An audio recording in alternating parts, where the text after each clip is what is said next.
Uma's question and answer income tax ಅಲ್ಲಿ ಏನೇನಿದೆ ಅನ್ನೋದನ್ನ ನೋಡ್ತಾ ಹೋಗೋಣ. ಫಸ್ಟ್ ಕ್ವಶನ್ಸ್ ಏನಿದೆಯಪ್ಪ ಅಂದ್ರೆ ಡಿಫೈನ್ ಅಸೆಸ್ಮೆಂಟ್ ಇಯರ್ ಅಂತ ಕೇಳಿದ್ದಾರೆ. ನೋಡಿ, assessment year is the period of 12 months starting from 1st April to 31st March ಅಂತ ಕರಿತೀವಿ. ಸೊ ಅಂದ್ರೆ 1st April ಇಂದ 31st March ವರೆಗೂ ಏನ್ ಪೀರಿಯಡ್ ಇರುತ್ತೆ ಅದನ್ನ ನಾವು ಅಸೆಸ್ಮೆಂಟ್ ಇಯರ್ ಅಂತ ಕರಿತಾ ಹೋಗ್ತೀವಿ. ಇಟ್ ಇನ್ಕ್ಲೂಡ್ಸ್ 12 months ಪೀರಿಯಡ್ ಅನ್ನ ಒಳಗೊಂಡಿರ್ತಕ್ಕಂಥದ್ದು. ಅಂಡ್ ಪ್ರೀವಿಯಸ್ ಇಯರ್ ಇನ್ಕಮ್ ಏನಿರುತ್ತೆ ಆ ಒಂದು ಪ್ರೀವಿಯಸ್ ಇಯರ್ ಇನ್ಕಮ್ ಅನ್ನ ಅಸೆಸ್ ಮಾಡಿ ಟ್ಯಾಕ್ಸ್ ಮಾಡ್ತಕ್ಕಂಥದ್ದು ಅಸೆಸ್ಮೆಂಟ್ ಇಯರ್ ಅಲ್ಲಿ. ಅದನ್ನ ನಾವು ಅಸೆಸ್ಮೆಂಟ್ ಇಯರ್ ಅಂತ ಕರಿತೀವಿ. It is a period of 12 months from starting from 1st April to 31st March ಅಂತ ಕರಿತೀವಿ.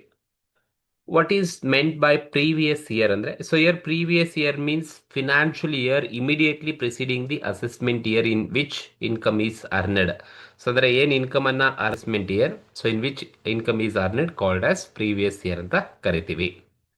State any four exempted incomes ಅನ್ನ ಬರೀರಿ ಅಂತ ಕೇಳಿದ್ರೆ, ಅಂಡರ್ ಸೆಕ್ಷನ್ 10 ಪ್ರಕಾರ ಎಕ್ಸಮ್ಟೆಡ್ ಇನ್ಕಮ್ ಅನ್ನ ಬರೀರಿ ಅಂತ ಕೇಳಿದ್ರೆ, ಸೊ ಯಾವ್ದಾದ್ರು 4 ತಿಳ್ಕೊಂಡಿರಿ. ಒಂದು agriculture income is exempted, amount received from A member of HUF exempted, interest on public provident fund is exempted, and leave travel allowances is also exempted under section 10. And state the types of taxes ಅಂತ ಕೇಳಿದ್ರೆ, there are 2 kinds of taxes, direct tax ಮತ್ತೆ indirect tax ಅಂತ ಕರಿತೀವಿ. What do you mean by agriculture income ಅಂತ ಕೇಳಿದ್ರೆ, so agriculture income refers to income earned from agriculture land in India by carrying agriculture activities. ನೋಡಿ, ಇಂಡಿಯಾದಲ್ಲಿ agriculture land ಅನ್ನ use ಮಾಡಿಕೊಂಡು income ಅನ್ನ ಅರ್ನ್ ಮಾಡಿದ್ರೆ ಅದನ್ನ ನಾವು ಅಗ್ರಿಕಲ್ಚರ್ ಇನ್ಕಮ್ ಅಂತ ಕರಿತೀವಿ. ಅಂದ್ರೆ ಅಲ್ಲಿ ಅಗ್ರಿಕಲ್ಚರ್ ಆಕ್ಟಿವಿಟೀಸ್ ಅನ್ನ ಕ್ಯಾರಿ ಮಾಡಬೇಕು, ಕಲ್ಟಿವೇಶನ್ ಆಗಿರ್ಬೋದು ಅಥವಾ ಫಾರ್ಮಿಂಗ್ ಆಗಿರ್ಬೋದು, ಅದನ್ನ ನಾವು ಅಗ್ರಿಕಲ್ಚರ್ ಇನ್ಕಮ್ ಅಂತ ಕರಿತೀವಿ. Give the meaning of gross total income ಅಂತ ಕೇಳಿದ್ದಾರೆ. ನೋಡಿ, gross total income is the total income computed under all the 5 heads of income tax before allowing deduction. Deductions ಅನ್ನ ಅಲೋ ಮಾಡೋದಕ್ಕೂ ಮುಂಚೆ ಎಲ್ಲ 5 heads ಇಂದ ನಾವೇನು ಇನ್ಕಮ್ ಅನ್ನ ಕ್ಯಾಲ್ಕುಲೇಷನ್ಸ್ ಅನ್ನ ಮಾಡ್ತೀವಿ ಅದನ್ನ ನಾವು ಗ್ರಾಸ್ ಟೋಟಲ್ ಇನ್ಕಮ್ ಅಂತ ಕರಿತೀವಿ.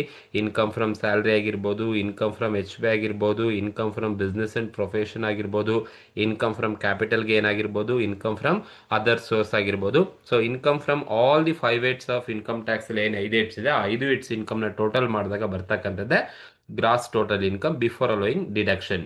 ಸೊ ಡಿಡಕ್ಷನ್ಸ್ ಅಲೋ ಮಾಡಿದ ಮೇಲೆ ಬರೋ ಇನ್ಕಮ್ ನೆಟ್ ಟೋಟಲ್ ಇನ್ಕಮ್ ಅಂತ ಕರಿತೀವಿ.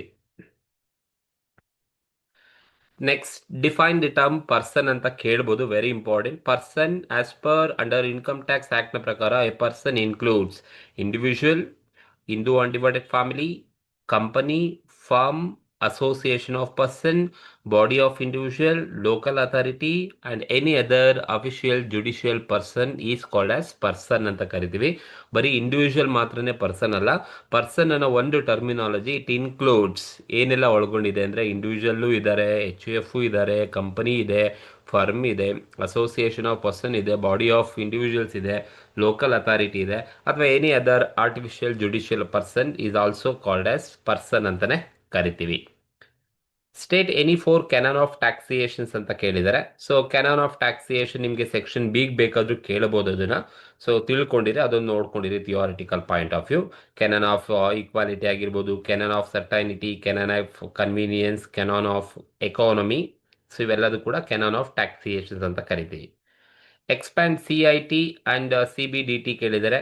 CIT stand for commissioner of income tax, CBDT stand for central board of direct tax ಅಂತ ಕರಿತೀವಿ. ಹೂ ಈಸ್ ರೆಸಿಡೆಂಟ್ ಅಂತ ಕೇಳಿದರೆ. ಸೊ ರೆಸಿಡೆಂಟ್ ಅಂದರೆ ಸಿಂಪಲ್ ಆಗಿ ಬರೀರಿ, a resident is a person is consider as a resident if they stay in India at least 182 days or more during the free financial year. ಯಾರು 182 days ಅಥವಾ ಅದಕ್ಕಿಂತ ಜಾಸ್ತಿ ವರ್ಷ ಸ್ಟೇ ಮಾಡಿರ್ತಾನೆ, ಅಥವಾ the person one who also satisfy the additional conditions ಅನ್ನ satisfy ಮಾಡಿದ್ದಾನೆ previous ಇಯರ್ಲಿ ಅಂತ ಹೇಳಿದ್ರೆ ಅವನು ನಾವು ರೆಸಿಡೆಂಟ್ ಅಂತ ಕರಿಬೇಕಾಗತ್ತೆ. Who is non resident individual ಅಂತ ಹೇಳಿದ್ರೆ, a non resident individual is a person who does not satisfy any conditions of residence prescribed by income tax act ಅಂಡರ್ಲಿ ಏನು ನಾರ್ಮ್ಸ್ ಇದೆ ಆ ನಾರ್ಮ್ಸ್ ನ ಪ್ರಿಸ್ಕ್ರೈಬ್ ಮಾಡಿಲ್ಲ ಅಂತ ಹೇಳಿದ್ರೆ, ಮೀಟ್ ಮಾಡಿಲ್ಲ ಅಂತ ಹೇಳಿದ್ರೆ ಅವನ್ನ ನಾವು ನಾನ್ ರೆಸಿಡೆಂಟ್ ಆಫ್ ಇಂಡಿವಿಜುವಲ್ ಅಂತ ಕರಿತೀವಿ. ಹಾಗಾದ್ರೆ what are the difference between ordinary resident ಮತ್ತೆ ನಾಟ್ ಆರ್ಡಿನರಿ ರೆಸಿಡೆಂಟ್ಗೆ ಡಿಫರೆನ್ಸ್ ಅನ್ನ ಕೇಳಿದ್ರೆ ಎರಡನ್ನ ಇವೆಲ್ಲ ಬರ್ಕೊಳ್ಳಿ ಸಾಕು. ಆರ್ಡಿನರಿ ರೆಸಿಡೆಂಟ್ ಅಂತ ಬಂದಾಗ ಟ್ಯಾಕ್ಸ್ ಆನ್ ಗ್ಲೋಬಲ್ ಇನ್ಕಮ್ ಮೇಲೆ ಟ್ಯಾಕ್ಸ್ ಮಾಡ್ತಕ್ಕಂಥದ್ದು.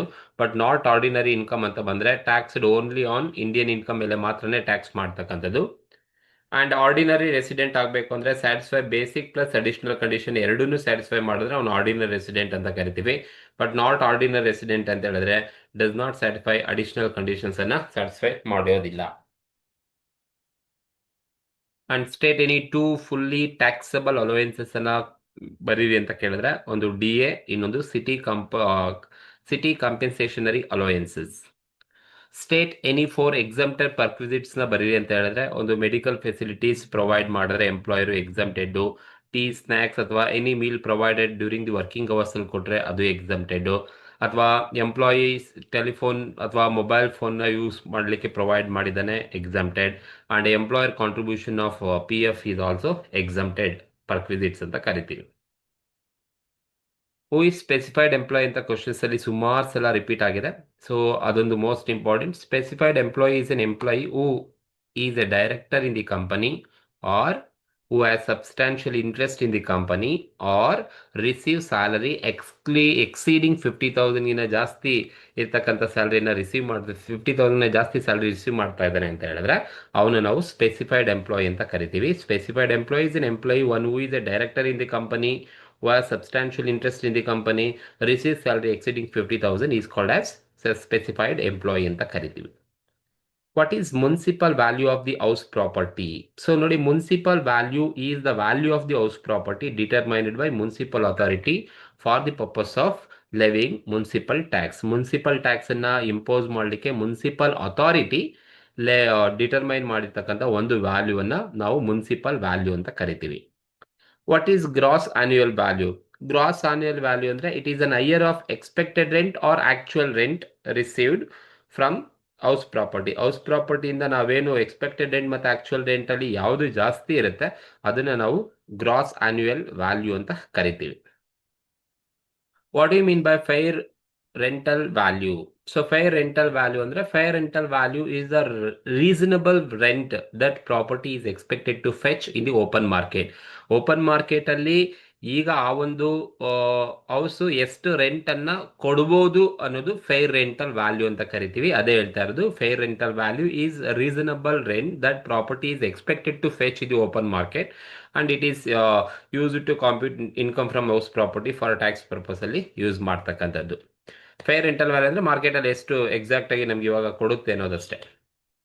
Determine annual value of the house property. ನೋಡಿ, annual value is an amount for which house property may reasonably expected to be let out from year to year. So ವರ್ಷಕ್ಕೆ ಎಷ್ಟಕ್ಕೆ ನಾವು let out ಮಾಡಬಹುದು, so ಅಂದ್ರೆ ಅದನ್ನ ನಾವು annual value ಅಂತ ಕರಿತೀವಿ. Annual value it is an amount for which house property is reasonably expected to be let out. ಎಷ್ಟು ಅಮೌಂಟ್ಗೆ ನಾವು ರೆಂಟಿಗೆ ಕೊಡಬಹುದು ಅದನ್ನ ನಾವು ಆನ್ಯುಯಲ್ ವ್ಯಾಲ್ಯೂ ಅಂತ ಕರಿತೀವಿ. ವಾಟ್ ಈಸ್ ಸ್ಟ್ಯಾಂಡರ್ಡ್ ರೆಂಟ್ ಅಂತ ಕೇಳಿದ್ದಾರೆ. ನೋಡಿ, standard rent is A maximum rent that can be legally charged for property under rent control act ನ ಪ್ರಕಾರ ಮ್ಯಾಕ್ಸಿಮಮ್ ಎಷ್ಟು ನೀವು ರೆಂಟ್ ಅನ್ನ ಚಾರ್ಜ್ ಮಾಡಬಹುದು ಅದನ್ನ ನಾವು ಸ್ಟ್ಯಾಂಡರ್ಡ್ ರೆಂಟ್ ಅಂತ ಕರಿತೇವೆ. Who are the deemed owners ಅಂತ ಇದೆ. ಸೊ ನೋಡಿ, deemed owners are the person who are treated as a owners of house property for tax purpose even though they are not legal owners. ನೋಡಿ, deemed owners ಅಂತ ಹೇಳಿದ್ರೆ ಆ tax ಪರ್ಪಸ್ಗೋಸ್ಕರ house ಪ್ರಾಪರ್ಟಿಯ owners ಅಂತ ಹೇಳ್ಬಿಟ್ಟು consider ಮಾಡ್ತೀವಿ. ಇವನ್ ದೋ ಅವರು ಲೀಗಲ್ ಆಗಿ ಓನರ್ಸ್ ಅಲ್ಲ, ಆ ಥರದನ್ನ ನಾವು ಡೀಮ್ಡ್ ಓನರ್ಸ್ ಅಂತ ಕರಿತೀವಿ. Give the meaning of advance tax payment ಅಂತ ಕೇಳಿದರೆ. ನೋಡಿ, advance tax payment means income tax in advance in instalment during the financial year. So advance ಆಗಿ ಇನ್ಕಮ್ ಟ್ಯಾಕ್ಸ್ ಅನ್ನ ಪೇಮೆಂಟ್ ಅನ್ನ ಮಾಡ್ತಕ್ಕಂಥದ್ದು. Instead of paying lump sum at the end of the financial year ನಾವು lump sum amount ಅನ್ನ payment ಮಾಡೋದಕ್ಕಿಂತ instalment ಅಲ್ಲಿ advance tax payment ಅನ್ನ ಮಾಡ್ತಕ್ಕಂಥದ್ದೇ advance tax payment ಅಂತ ಕರಿತೀವಿ, by using the due date ಅನ್ನ ಯೂಸ್ ಮಾಡಿಕೊಂಡು. The provisions of state the provisions of under section 80E ಅಂತ ಇದೆ. ನೋಡಿ, ಸೆಕ್ಷನ್ 80E ಇದು ಕೂಡ ಪ್ರತಿ ಸಲನೂ ಕೇಳ್ತಾ ಇದ್ದಾರೆ. 80E ಏನು ಮಾಡ್ತಾ ಹೋಗುತ್ತೆ ಅಂದ್ರೆ it hello deduction on interest paid on educational loan ಮೇಲೆ ಏನು ಇಂಟ್ರೆಸ್ಟ್ ಅನ್ನ ಪೇಮೆಂಟ್ ಮಾಡಿದಿರಾ ಅದನ್ನ ಡಿಡಕ್ಷನ್ಗೆ ಅಲೋ ಮಾಡ್ತಾ ಹೋಗುತ್ತೆ. Loan must be taken for higher education for self ಪರ್ಪಸ್ಗೆ ತಗೋಬಹುದು, ಸ್ಪೌಸ್, ಚಿಲ್ಡ್ರನ್ ಅಥವಾ ಸ್ಟೂಡೆಂಟ್ ಪರ್ಪಸ್ಗೆ ತಗೊಂಡಿರ್ಬೋದು. ಅದನ್ನ ಡಿಡಕ್ಷನ್ಸ್ಗೆ ಇಂಟ್ರೆಸ್ಟ್ ಏನು ಪೇಮೆಂಟ್ ಮಾಡಿರ್ತಾರೆ ಅದನ್ನ ಡಿಡಕ್ಷನ್ ಅಲೋ ಮಾಡೋಕ್ಕೆ 80E ಯೂಸ್ಫುಲ್ ಆಗ್ತಕ್ಕಂಥದ್ದು. And last one, give the meaning of TDS ಅಂತ ಇದೆ. TDS stand for tax deducted at source ಅಂತ ಕರಿತೀವಿ. It means tax is deducted by pair at the time of making payment. Salary ಅಥವಾ interest ಅಥವಾ dividend ಅನ್ನ payment ಮಾಡಬೇಕು ಬೇರೆ, so ಎಂಪ್ಲಾಯರೇ deduct ಮಾಡ್ತಕ್ಕಂಥ ಒಂದು ಟ್ಯಾಕ್ಸ್. ಸೊ ಅದು TDS ಅಂತ ಕರಿತೀವಿ. ಸೊ ಇಷ್ಟು 2 ಮಾರ್ಕ್ಸ್ ಕ್ವಶನ್ಸ್ ಅಲ್ಲಿ ಇರ್ತಕ್ಕಂಥದ್ದು.